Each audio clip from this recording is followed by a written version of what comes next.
How's it going, everybody? My name is Adrock, and welcome back to another week of Quarter Up on twitch.tv/QueueTimes. Yay! What was that weird tongue thing you just did?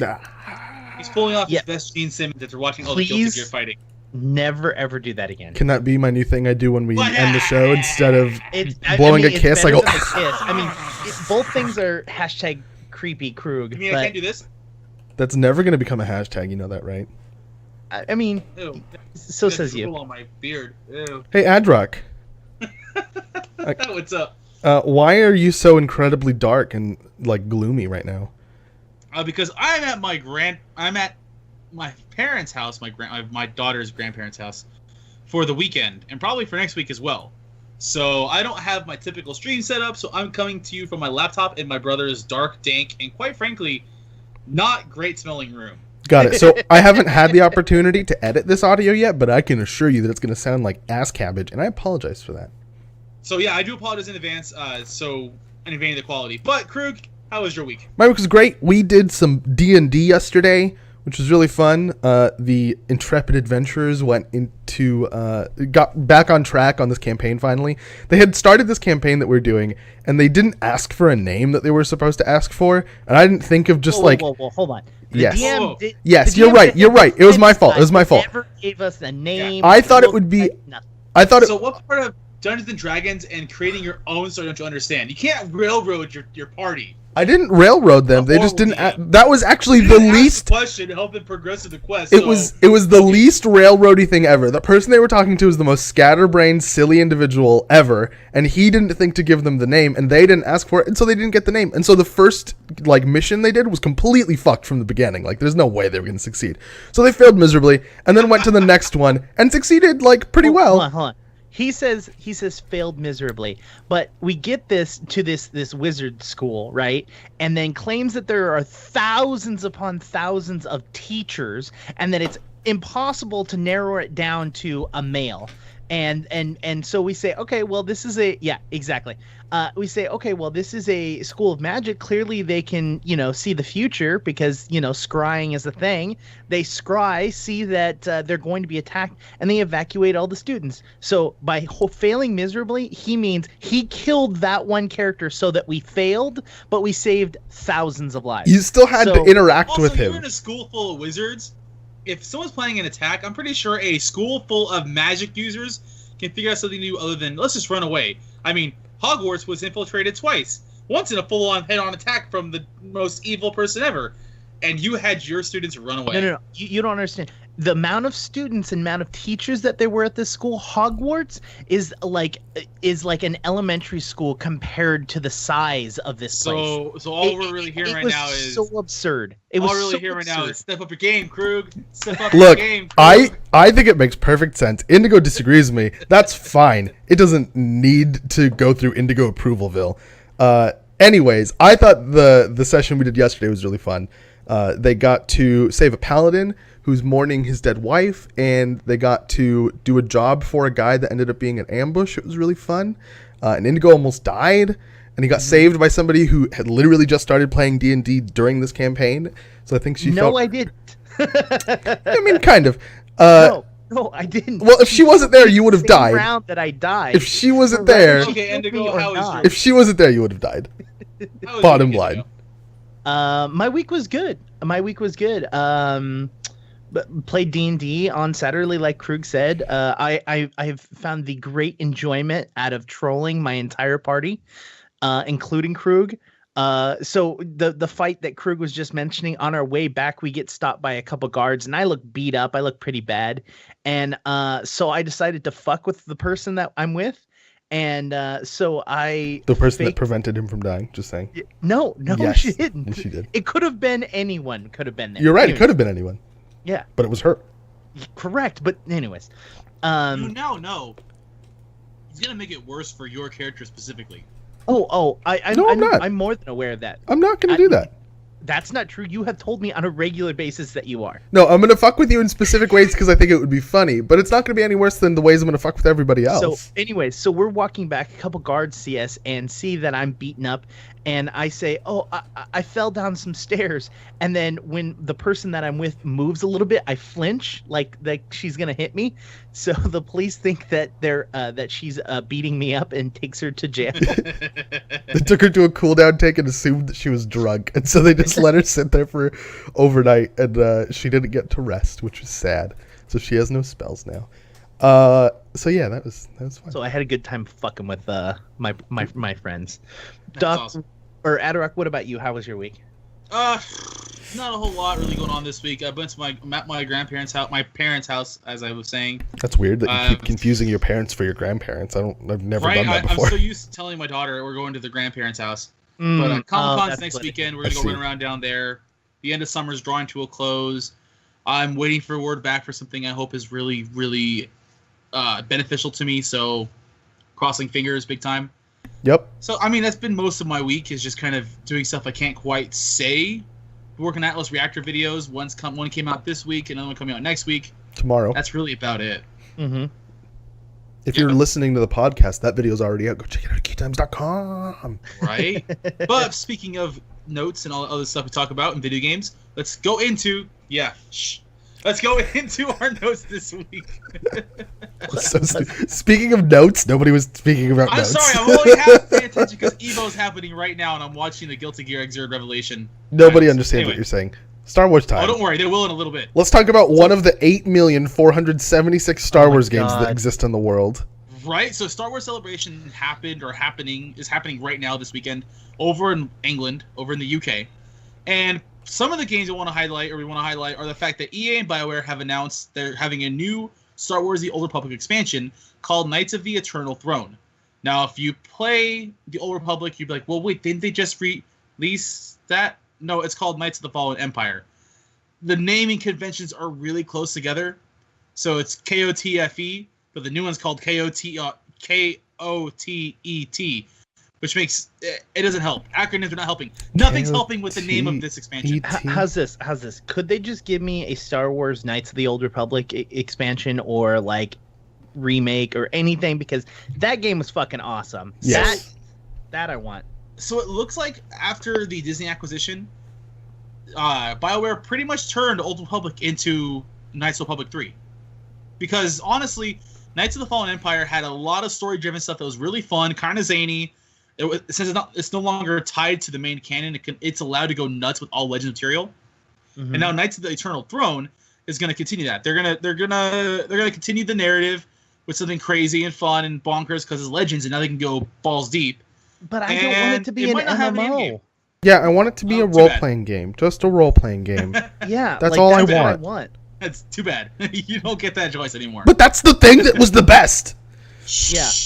That's what Stop made making sense. Stop making sense. I That's refuse. what made Knights of the Old Republic awesome. It was a solo player, you pay the $60, you play the game, you destroy shit. You can be good or evil, you can do whatever you want. You don't have to choose a specific side and go through that bullshit. Like, it was an open world. It was actually fun. It wasn't really an open world, but it was as close as that time got to an open world. Yeah, when that came out, it was the closest to an open world as we were saying. Yeah. But what I'm saying, though, is that's what I want. I don't want more expansions to Star Wars The Old Republic. Like, I mean, I'm sure there are players of Star Wars The Old Republic that are like, fuck yeah, we want more content. Keep giving us content. But fuck, guys, with the 300 fucking Star Wars games that they're announcing right here, like, give us, can you give us the Star you'd Wars think one of them would be like one of their most popular, like, iterations of that franchise, because that was one of the most popular iterations of that franchise, and they're just fucking ignoring it, or they're working on a great version of it, and I'm hard just at the speculation of that. I'm not as optimistic as you are. My thought is this: I'm betting anything that EA and Disney sat down with BioWare and said, "Look, you've got this game. It's no longer canon. You guys still have this contract with us. You could just keep going with it, or we just scrap the whole thing. We're not going to make KOTOR 3. It's just not going to happen. It's no longer part of canon. You guys, literally, your game has no reason to exist anymore other than the fans want it." So I'm betting anything BioWare went back to the corner and said, well, we're no longer part of canon, right? And you're still going to give us money to keep making our game? Fuck it. Lightsabers for everybody. We're going to the future past. Star Wars lightsabers up your butt. I'm guaranteeing you that's kind of what happened. You're like, Star well, now Wars think I've seen that lightsabers movie. up your butt. I'm pretty But- sure I've seen that movie. and the main reason I say that is because all the other games coming out are going to be tied to current canon, the actual canon. Yeah. This is the only real outlier. Like 1313 was canceled and is being remade in something else. So fucking good though.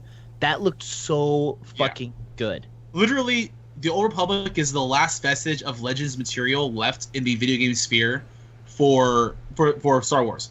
Every other project before the Disney acquisition has been canceled or something else. And there's a few more that I wanted to go over that are a little more noteworthy and that are interesting. Because we already know that that the new Visceral game's being developed, and that's the one that's kind of in the same vein as 1313. So it'll be nice and dark, but it's not on our notes. But the two that I want to show off because they're a little more pertinent to our discussion lately is that Trials on Tatooine is a HCC Vive experience happening on July 18th. It's an experience.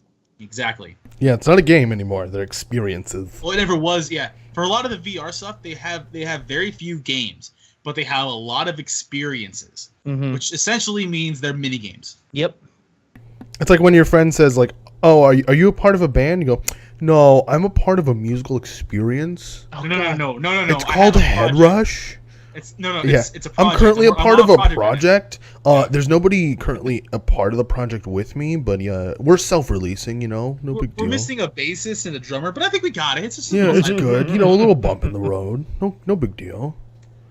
Can I also tell you that I super don't give a fuck about these experiences? No, I also do not give a fuck about these. I'm a Star Wars fan. I love Star Wars, but right now, and I think it's because they're Disney-fying everything, and I don't mean making it cute. I mean that they're just pumping it out like no one's fucking business right now.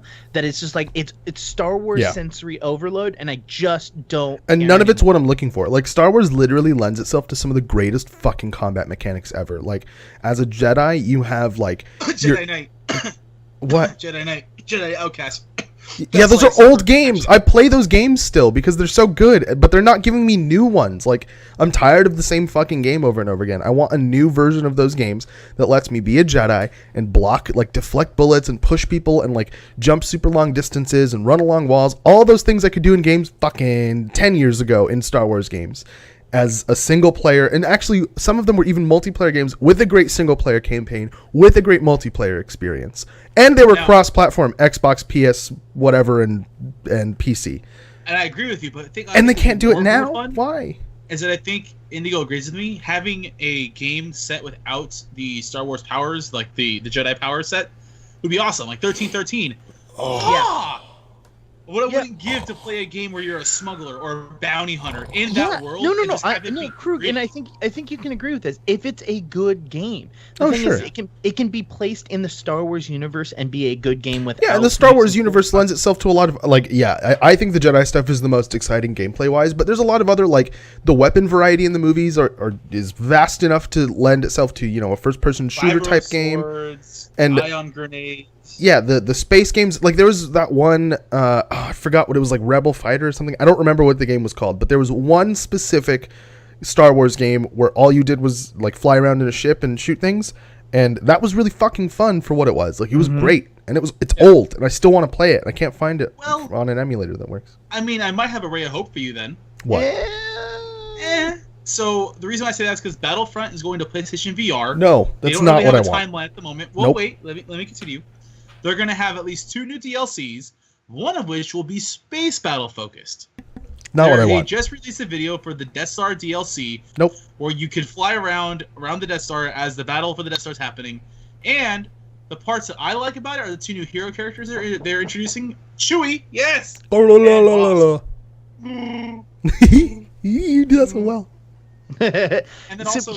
Here's the thing though, is that this DLC where you're flying around the Death Star and fighting and stuff like that was on the Battlefront that was on the PSP. Like these were all stuff that existed already that they're just like, oh, we're gonna release it later as DLC because the original game that we released didn't have enough content, and so now we're going to try to make more money by selling parts of the same game. No, Indigo, no. It's brand new content. No, Indigo, no, Indigo. No, you're being ridiculous. You're being ridiculous. Indigo. Just wrong.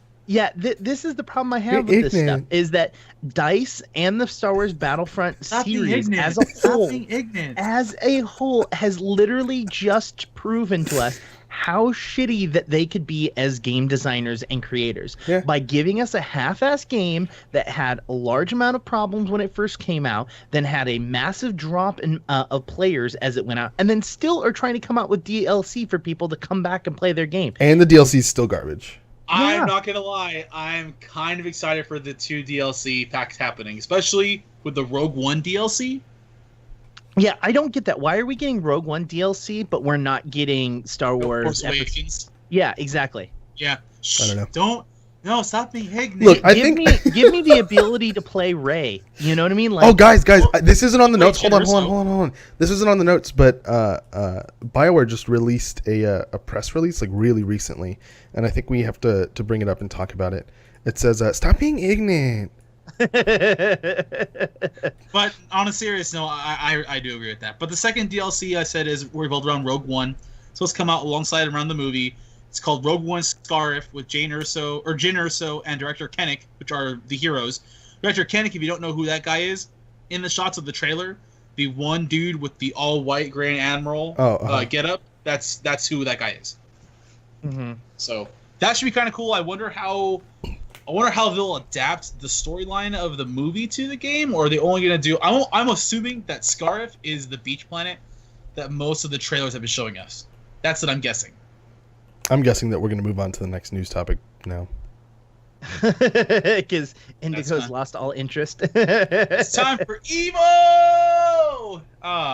Let's get ready to Evo! Yeah. Get it? That kind of worked. So obviously, if you haven't been listening to us or have before, I'm a big fan of fighting games, even though I'm not that great at them. I just like watching them, and I love playing them with people. And Evo 2016 is happening right now. Literally, as we're talking, we have two more finals coming up. The Guilty Gear Third, or Xrd, Revelator. That name is horrible. What the fuck are you saying? Finals. Having a stroke? Exactly. So basically, Evo is the World Series for fighting game tournaments, or one of the major tournaments for fighting game communities. Mm-hmm. Nothing super crazy has happened this weekend, and in terms of 1 year, everyone started chanting Pikachu. 1 year, 2 guys took off their shirts to have what I don't know what that was. Origin. So nothing that crazy happened except for one half naked dude showed up at the end of the Marvel vs. Capcom 3 stage and just started talking to people. Yeah. As it was ending, I was like, wait, what? Yeah. The whole everyone went like, what the hell's happening? Yeah, it was just some topless guy just got up on stage and started talking to random people, and everybody was kind of like, who the fuck are you? Mm-hmm. Even the announcer's like, I what? But it's not just Guilty Gear. It's not just Super Smash Brothers. It's pretty much every major Western and Eastern fighters happening at Evo this weekend. So on top of those 2 games, you also have the Wii U version of Super Smash Brothers. Killer Instinct that just had Hollywood Sleep take over as the victor for this year. That game is awesome to watch and hear commentary for live. Tekken 7 had their thing that comes out next year, but the tournament was this year, which makes no sense. I'm still super confused why Killer Instinct hasn't come out with Killer Instinct 3. Yeah. Are they like Steam where they're just like, no, we don't want to do that. We don't want to touch 3. Valve, you mean? Well, Killer Instinct did just release their last character of the game. Of Season 3. No. Their last character, they're saying. Oh, because what I read it was their last character of Season 3. And that was, Idol. What was it? Yeah, Ragdoll? No, something Idol. Doll? Idol. Idol. Yeah. So what they did was 3 seasons. They have a whole roster of 20 some odd characters. Not only is Idol the last character of Season 3, supposedly is the last character for this game. Interesting. finally. So we'll see what happens. But that was an awesome thing to watch. You also had the Pokken tournament, which surprisingly had a ton of entrants.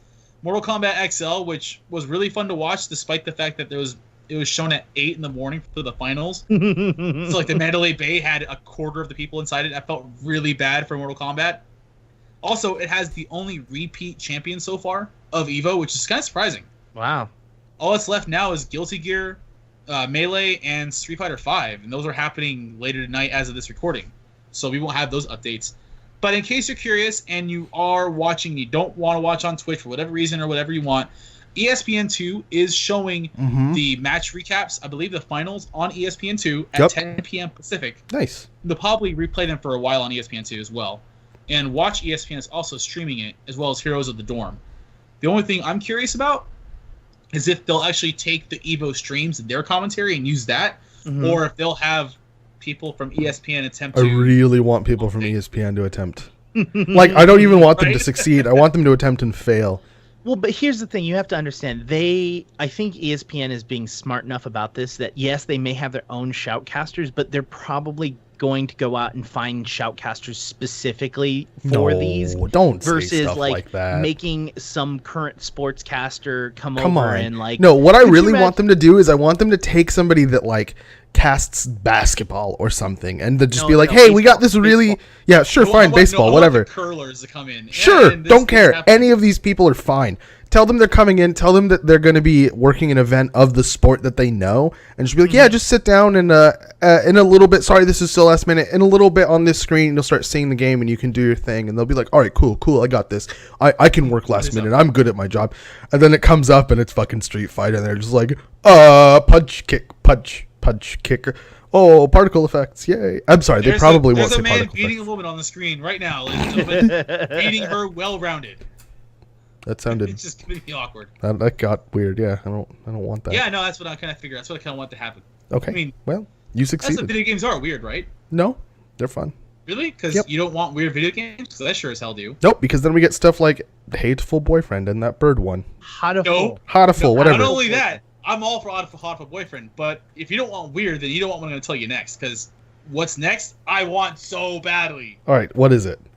Rick and motherfucking Morty are going to VR called Rick and Morty Simulator Virtual Reality. There's like a 30-second teaser.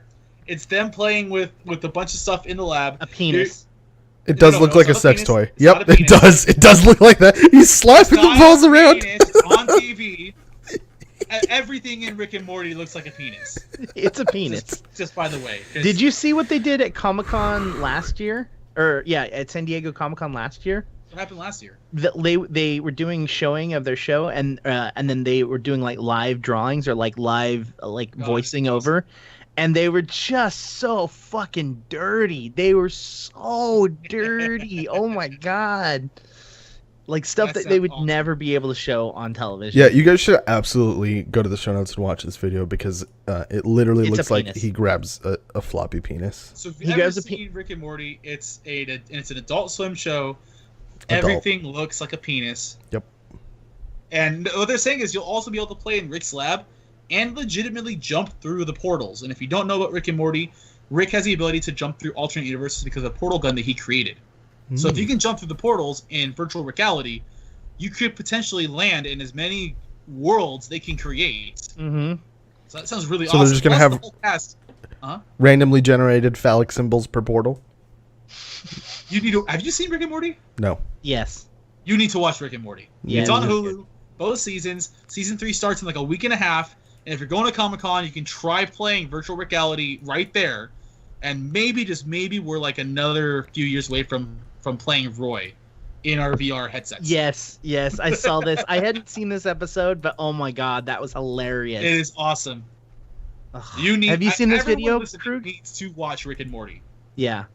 Basically, if you guys don't know what Roy is, it was a virtual reality game where you get put in the life of a guy named Roy, and you have to see how far you live. And it's hilarious. You just live Roy's life. Yeah, and you just like think about what Roy does. Like he becomes a football player, and then he falls in love and gets a wife and kids, and then he loses his job and has to work for an anarchist. Yeah, or you can do all this different stuff. But oh my god, it's hilarious. Anyways, sorry. Went off on a tangent there. Look, Rick and Morty. Dan Harmon has done some phenomenal shows. Between Community, Rick and Morty, and his new History Channel show, where he brings back people from the past and he tries to interview them. Mm-hmm. It's probably some of the most irreverent and hilarious, and Rick and Morty especially, thoughtful and borderline depressing but amazing TV on TV right now. Yeah. Like the end of Rick and Morty in some episodes, you really feel like, wow, what? I'm a horrible human being. Everything's horrible, and I'm laughing at this woman's alcoholism on the screen as her daughter gets beat up or something. Like, that's funny. How is this funny? but now it's a video game. So I will laugh my ass off and feel like a horrible person for it, and I am okay with that. Yeah, I thought this was a kid's show, but I guess not. It's Adult Swim. I didn't know that at all. Yeah, you should watch it. Okay. I have Either ways, to go to the Adult Swim on the Green at San Diego Comic-Con, and I totally forgot that the Adult Swim on the Green is 18+, which really sucks because I'll have my daughter and my nephew with me. Good So luck. I could potentially play virtual reality next week, but I don't know if I'll be able to. Nope, probably not. Anyways, I think we should move on to Pokemon Go. Pokemon. I'm level. What level am I? I think I'm level 11 now. Or I'm Yes, really you're close to level level 11. Okay, so this right here is a website that you can go ahead and go online and request or report dangerous locations or add Pokestops. So Yeah. if you Okay. want- Hold on. I want to clarify your sentence a little bit. Nope, You nope, can't. nope, you nope, cannot nope, request dangerous locations. That is not how this website works. You can request Technically you Pokestops could. or Technically report you can. dangerous You- locations. You can technically request a stop that would be in a dangerous location. Shut your Origin. fucking dumb mouth. God, I hate you so much. I mean, I- it could, but it would never work. Yeah. Anyways, but the key thing is people want to know, from Ingress days, it could take up to 10 months for points of interest to be added or Yep. removed. It takes forever, but it does happen. Like I did request some. I forgot what they were called in Ingress, but I did request some essentially gyms in Ingress, and they did get added. It just took a very long time. Now, there's reason for this. People are requesting it if they live in like non-populated areas. Oh, damn it! 633. I Wow. have a whoopie-doo. 495 Arbok right now. That's all I got right now. It's my highest one. But people are requesting to be added to add stops and gyms in like rural areas. But also more importantly, there are places that want to be taken off as a gym Yes. or a Pokestop. Right. Most recently, the what's it called? The Holocaust Museum in LA. They have become a Pokestop and a gym, and people are going. Mhm. The museum is tolerance. There we go. Yes. That they're going, and the people that run the museum feel that it's insensitive to be there, especially after someone caught a coughing in a gas leak. Wow. I wish that was a joke. Wow. Someone legitimately had a picture of them catching a coughing in front of the God Museum of Tolerance. Damn it. Inside the Museum of Tolerance. But also the what's her name? Rosa Parks. Her grave has become a Pokestop. Other gravestones in churches have become Pokestops and gyms. Mhm. And while some of them are taking full advantage of it, like there are really cool places that are like, hey, if you are on Team Red and you show us your team, you get like 10% off. Or if you take the gym over, and it's what it's doing is actually increasing traffic to those places. Yep. Small mom and pop shops have been getting record sales now because of it. Yeah. There are places that if you show off your Poke level, depends on what you get. If you're 1 through 2, you get like a 10% discount. If you're 5 through 10, then you get like a free soda. Stuff like that. Which I love that they're doing that. I think it's really smart on their part. But the problem is that then there's the opposite is also happening. Places that don't want to exceed outside of their small narrow-mindedness and say, some are safety. well, no, some are safety. Like, hey, for this Pokestop is in the middle of a fucking river, and the only way to get to it is swimming out there, and that's not safe. Or hey, like the people that jump the fence at a zoo to get a Pokemon. I get that. I legitimately get the understanding of those being dangerous, but like when it's at a store and people put signs up, Pokemon inside this store is only for participating customers. Fuck off! You didn't invent the game. Yeah, that's dumb as shit. That's like saying you can't breathe in here unless you buy something. Like, no, you don't own the air. You don't own the virtual Pokemon inside your store either. Suck my nuts. Although I will say, if they don't want you to come inside, they can tell you not to come That's inside. well within their rights. Yeah. Oh It's like, yeah, hey, they can tell you we would not to like come if you- inside. yeah. But Absolutely. I will stand outside your store and catch your There are Pokemon. smart stores that You even bitch. said like, hey, you don't have to come in here to catch that Pokemon. Your area, your little radius effect will pick it up still. Yeah, which by the way, okay, so I want to go into a little bit of a rant right now, and I apologize. I mean, we have time. Yeah, I wanted to talk to you guys about this. So right now there's a bunch of lawyers getting together, and there is some senators that are getting together and talking about Pokemon Go. And it is the most infuriating thing in the world. So there's one senator, which I get his concern. Originally when Pokemon Go came out, they were retrieving a lot more information than they originally planned to take out. Yeah, from your phone specifically, from your phone, and from and your they Google said- account and- if you used your Google account to Yeah. sign up. And the senator said, "Hey, we want to know what you're using this information for and why, or what information you're completely taking and what are you using it for and why." And then the problem fixed itself, and they said, "Sorry, that was a completely clerical error. We only we don't really want that information. We just Yeah, only want your camera." It wasn't even that they didn't want that information. They just requested permission for information that they weren't using, and so everybody assumed that they were using it. But they were like, look, all we're taking are these two things. We need your GPS data because that's what the game is, and we need your camera because of the AR features in the game. The rest of it is stuff that we accidentally requested. We weren't using it. We didn't save it. And we took off the requests in what was it, Android? We took off the request. No, it was iOS. iOS. We took out the permissions requests in iOS for it. Like, they didn't touch that information, according to them. Yeah. So that, and I get that concern of, hey, what are you using all this information for? But then they came out and said, oh, that was fucking our bad. I'm super sorry about that. And then the other issue is the lawyers that are grouping up are actually trying to put a lawsuit out and saying that that the manufacturer of Pokemon Go should be liable for any injuries that happen. And they're citing, if you own a pool, if you're owning a pool, if you own a pool in your backyard and someone breaks into your house and gets injured in your pool, you're still liable, even though they technically broke into your property. So what they're saying is, by you putting digital Pokemon in a place and people are trespassing, you are now causing these people to trespass, which again, I would like to add to everyone, if you see a fucking Pokemon on the screen, you don't actually have to walk up to it. You can just touch it. That's all you have to do. You don't need to break into people's houses. I really, really don't understand this. So far, anything bad that's happened, the guys that got isolated and lost underground, the guys that fell off a cliff, the guy that got mugged, everything else that's bad that's happened like that has not been a result of the game. It's been a result of the physical actions of the people participating in the game. That should not hold the game makers liable. This is the same fucking argument you have when Mortal Kombat creates violence, where it was because of Doom that we had fucking Columbine. Like, no, it's not. Or the people that were suing Nintendo for breaking their TVs because they threw their remote at their TV. No, you're fucking stupid.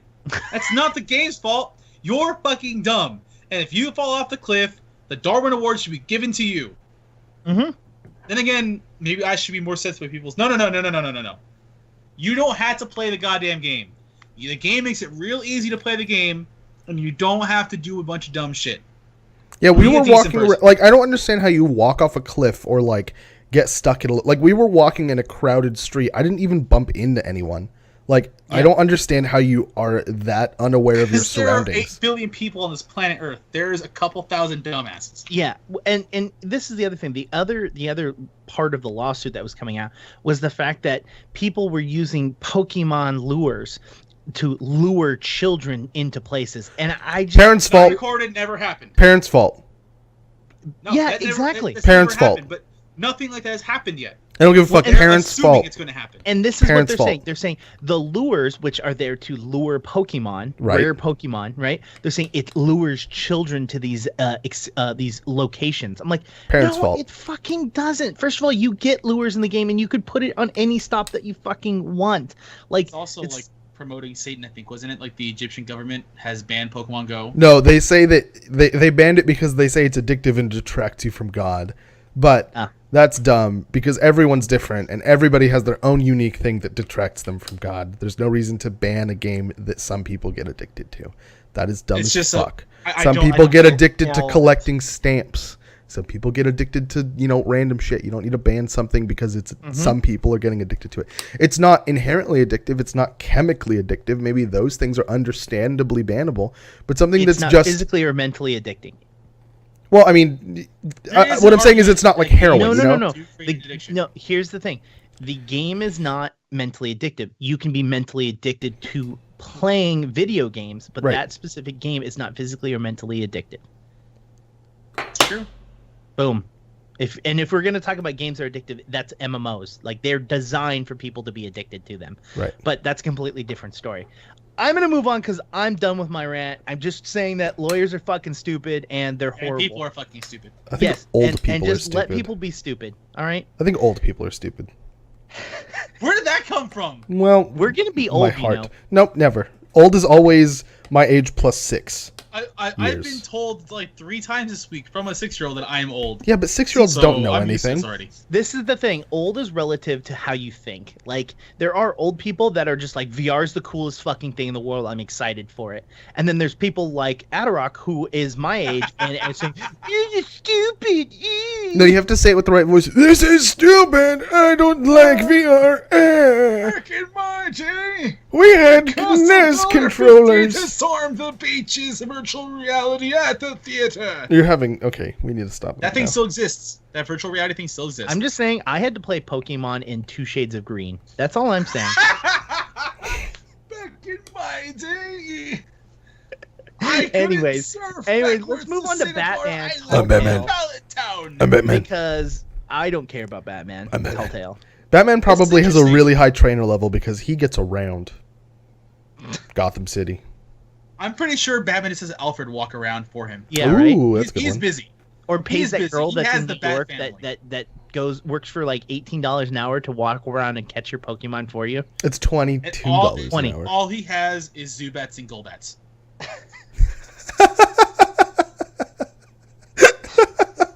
Hey, Zubat is fucking Got you? crazy high though. That joke got you? Yeah. All he is Zubats and Golbats.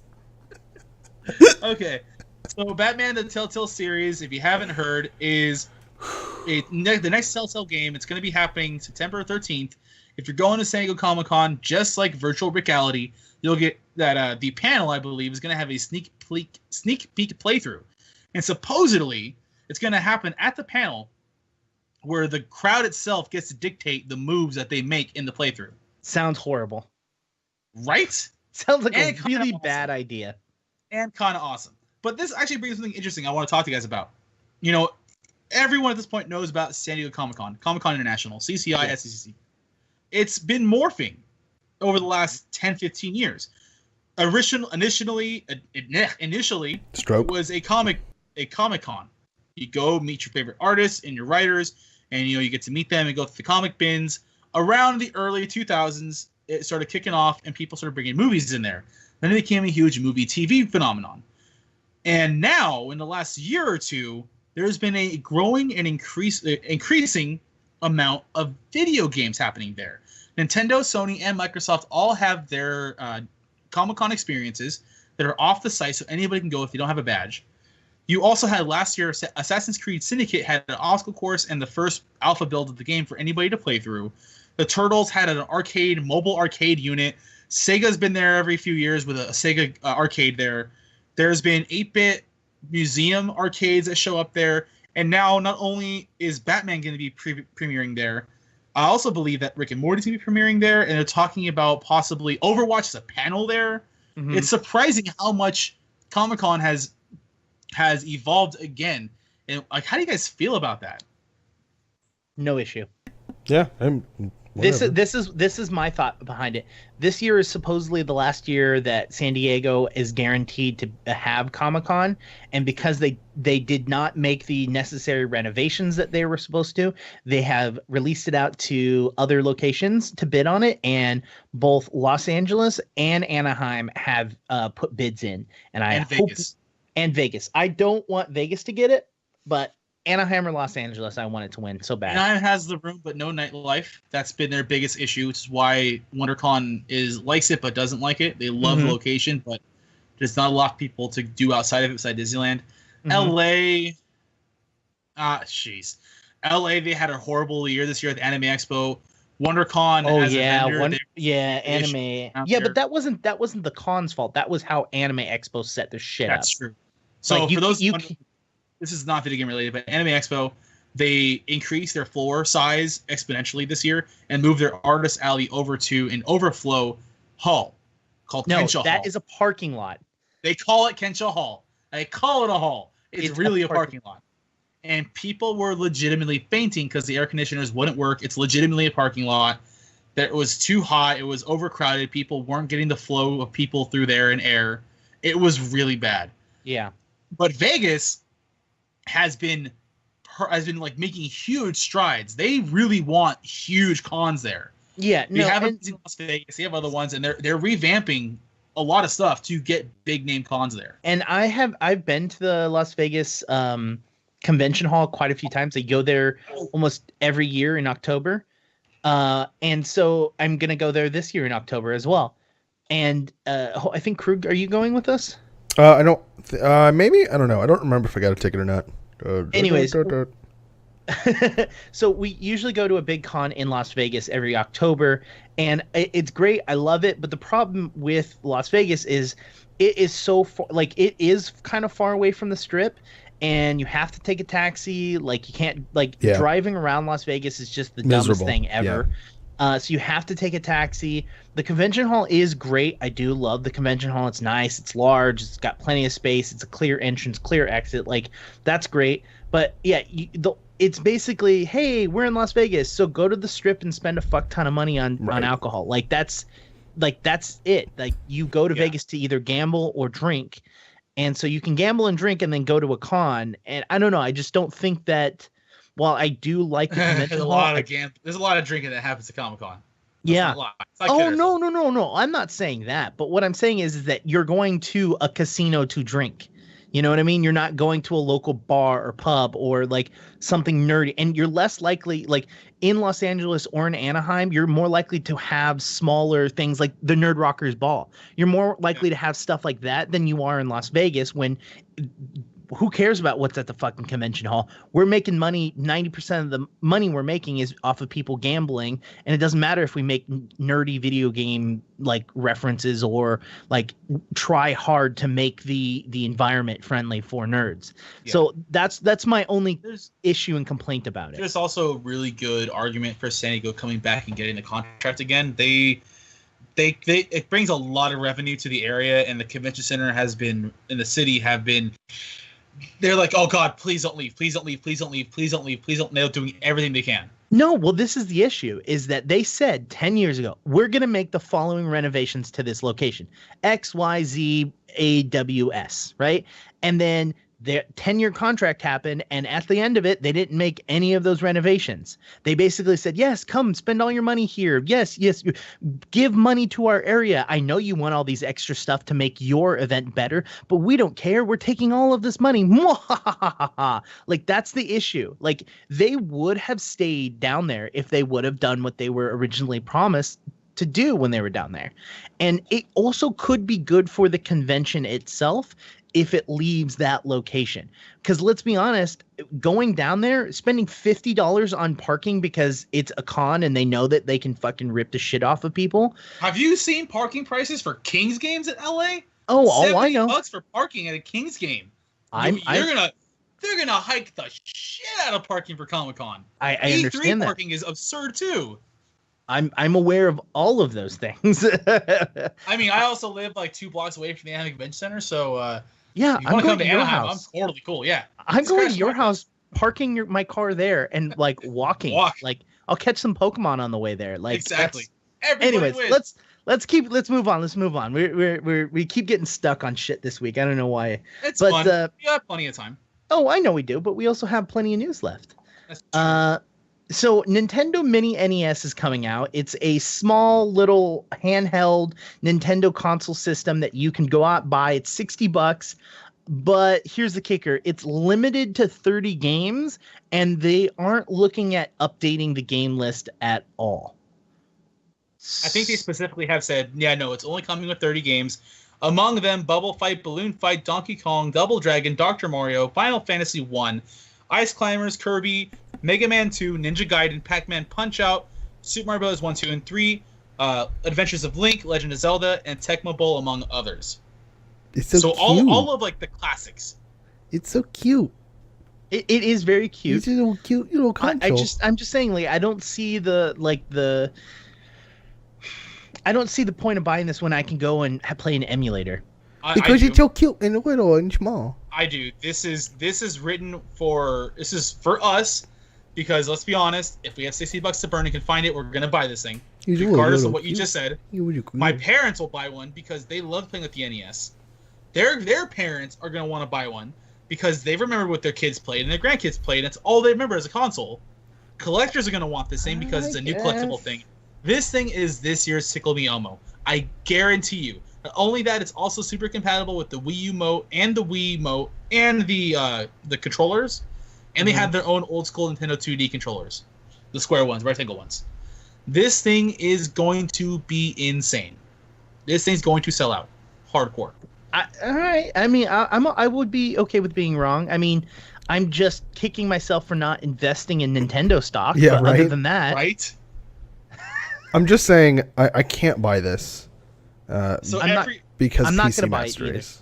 So everyone has complained about the Wii U being a giant turd, and we all know that Nintendo can write out at least 2 more Wii U disasters. yes. Between Miitomo, Pokemon Go, and the Mini NES, yeah, no, Nintendo just made all that money back. No joke. Sure. This year has done nothing but spectacular things in Nintendo. I would love to see like Nintendo's quarterly report and see how much money they're making off of Pokemon Go. Yep. Like, Ugh, like it's What? disgusting numbers. Okay, so this next thing, it made me laugh, and I don't know if you caught this at all, but it's the Paper Mario. It's the next rendition of Paper Mario. It's the first Paper Mario that's going to be on the Wii U, and it looks pretty cool. I watched the video, but this is a small little thing. The guy that came on, he's the European Nintendo representative that's on this stream, but at like the minute 40-second, he means to say like Color Beach. No, Blueberry Beach, right? And he says, "This is Blueberry Bitch." It made me die. This is Blueberry Beach. Blueberry Beach. But it looks really cool. I loved Paper Mario, but mind you, I never played Paper Mario on NES. Or no, what was Paper Mario on? They had it on the 64. Wii U and that was Mario RPG on the 64. Gotcha. Paper Mario was on the GameCube. It was on the Wii and the Wii U.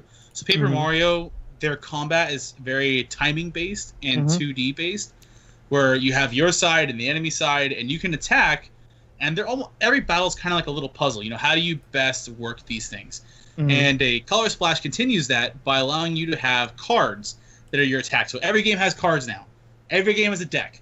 So you have your deck. You look on your Wii U Mote. You pick the cards. You flick them up, and they play them on the screen. But then the old school Paper Mario mechanics kick back in, and how well you execute that attack will give you a benefit or just make the battle drag out longer. So in the video, they showed Mario and 3 Koopas.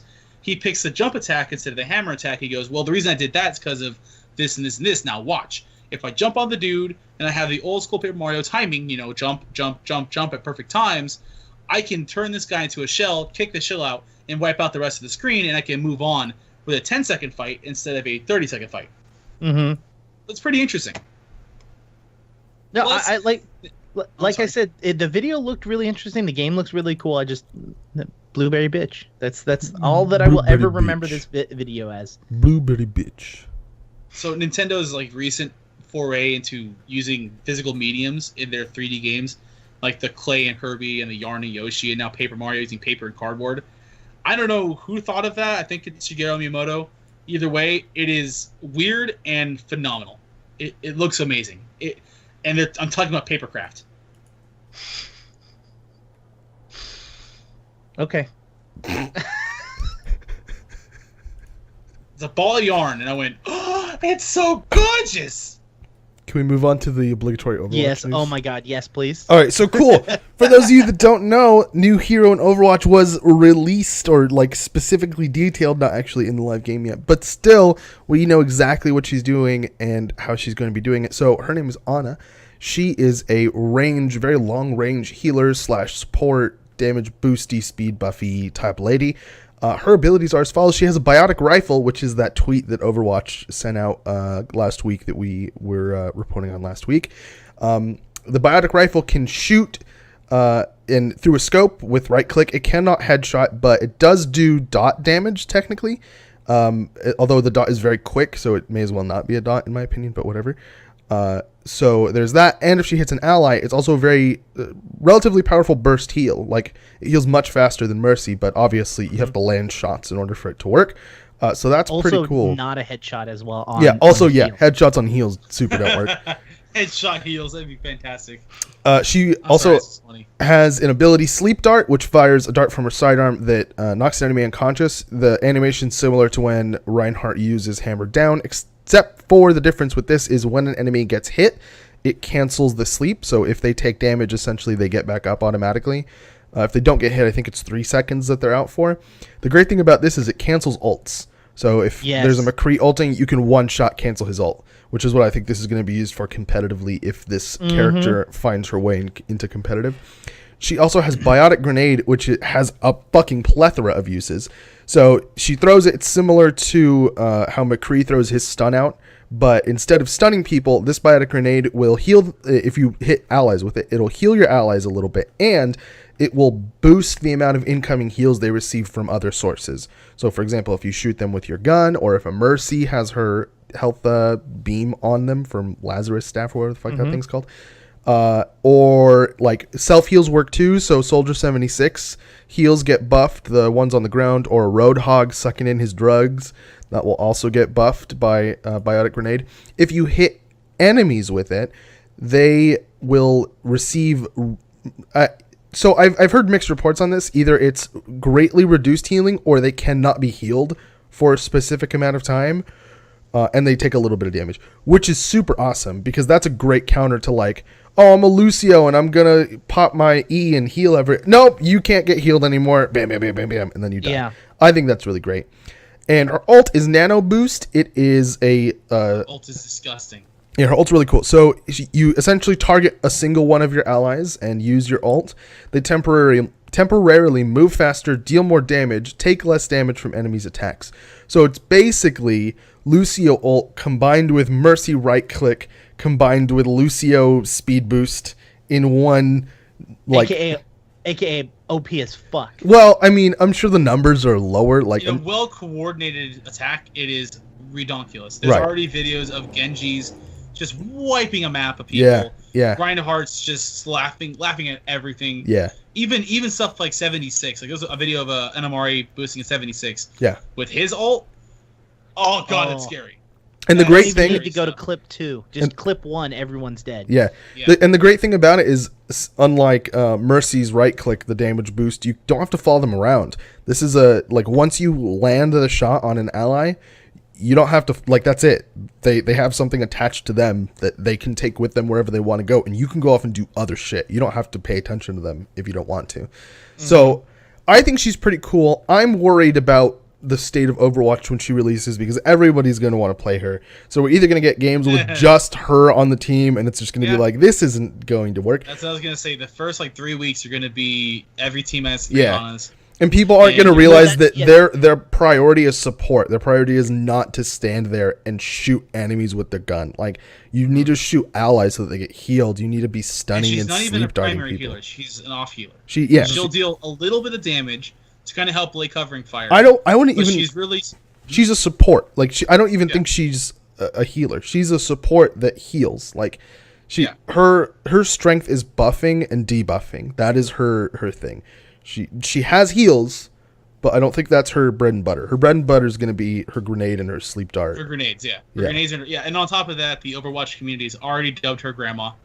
Yeah, and they've already put her in all the comics. It's pretty awesome. If you get a chance, there's an awesome Diva comic of her little gremlin, and the grandma Diva pops out of her mech. She's like, "Grandma, buff me!" And she hits her with the dart, and its little eyes glow green with Mountain Dew. It's pretty awesome. But yeah, she's exciting. I want to play her. Yeah, no, I'm really excited but something we didn't put in notes is they're talking about some changes for competitive. Right. And you mentioned this about having 4 Annas on your team. The thing is, they're actually removing it so that on competitive you can only have one of each hero. Which in competitive, which is so useful. I love that. It's so annoying having 6 Torbjorns. It's like that. Calm the fuck on, guys. 2 Reapers, and a Lucio. Go fuck yourself. Yeah, the fact that is the meta now is 2 Reapers and a Lucio, and if you don't have that comp, you're fucked.